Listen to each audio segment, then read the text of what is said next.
ভারতের কাছে বিএনপি বিক্রি হয়ে থাকলে তারাই এখন ক্ষমতায় থাকতেন বলে মন্তব্য করেছেন দলের মহাসচিব মির্জা ফখরুল ইসলাম আলমগীর।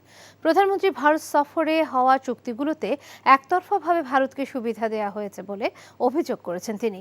বলেন, দেশের স্বার্থ ক্ষুণ্ণ করা এসব চুক্তি প্রত্যাখ্যান করছে বিএনপি। প্রতিহিংসা থেকে বেগম খালেদা জিয়াকে সরকার উন্নত চিকিৎসা থেকে বঞ্চিত করছে বলেও অভিযোগ তার। ইমরুল আহসানের রিপোর্ট। এখন জন্ম সনদ দিয়ে খোলো বিকাশ স্টুডেন্ট অ্যাকাউন্ট। নিজের বিকাশ নিজে কর। বিএনপির স্থায়ী কমিটির বৈঠকের সিদ্ধান্ত জানাতে এই সংবাদ সম্মেলন ডাকা হয়। প্রধানমন্ত্রীর সাম্প্রতিক ভারত সফরে হওয়া চুক্তি ও সমঝোতাগুলো দেশের স্বার্থ বিরোধী বলে অভিযোগ করেন মির্জা ফখরুল।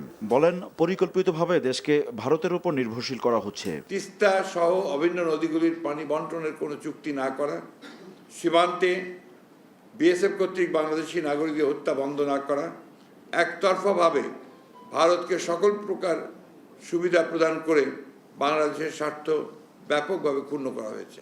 বিএনপি এই চুক্তিগুলি প্রত্যাখ্যান করছে। চিকেন নেক থেকে বাদ দিয়ে এই বাংলাদেশের ভেতর দিয়ে আপনার করিডোর তৈরি করা, এটা বাংলাদেশের লাভ কি? কোথায়?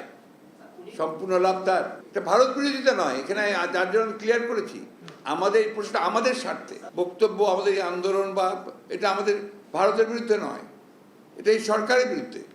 সরকার সম্পূর্ণভাবে ব্যর্থ হচ্ছে ভারতকে কনভিন্স করতে বা তার কাছ থেকে দাবিগুলো আদায় করে নিয়ে আসতে। প্রধানমন্ত্রীর বক্তব্যের জবাবও দেন তিনি। বিক্রি কিভাবে হলাম আমরা? তো প্রমাণটা কি? What is the example?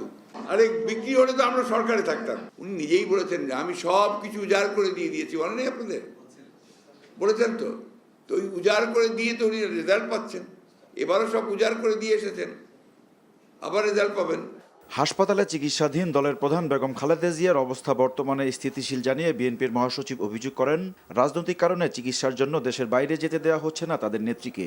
চিকিৎসকেরা তার উন্নত চিকিৎসার জন্য বিদেশে প্রেরণের সুপারিশ করেছে, কিন্তু অবৈধ সরকার তাদের ক্ষমতাকে চিরস্থায়ী করার লক্ষ্যে দেশ ও নেত্রীকে হত্যার উদ্দেশ্যে উন্নত চিকিৎসা থেকে বঞ্চিত করছে।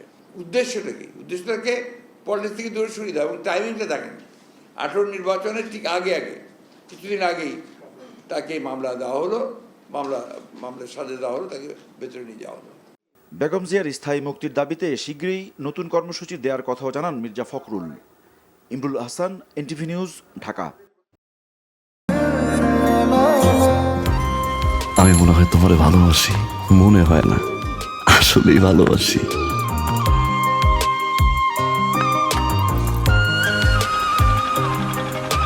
আপনি যে আমাকে ভালোবাসেন আমি টের পাই।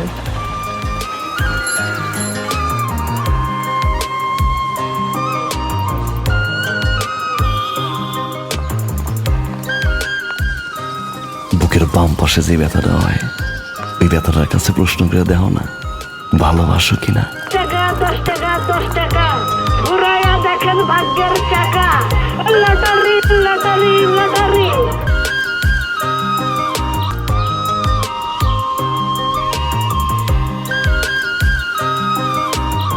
আপনি না চোখের যন্ত্রণা বুঝতে পারেন, বুঝে নেন।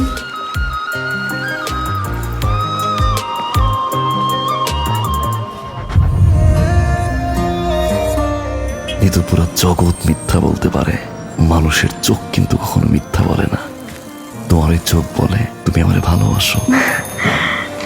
আপনি কি আমারে দেখছেন?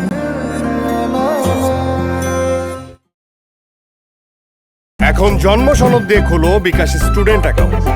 নিজের বিকাশ নিজে কর।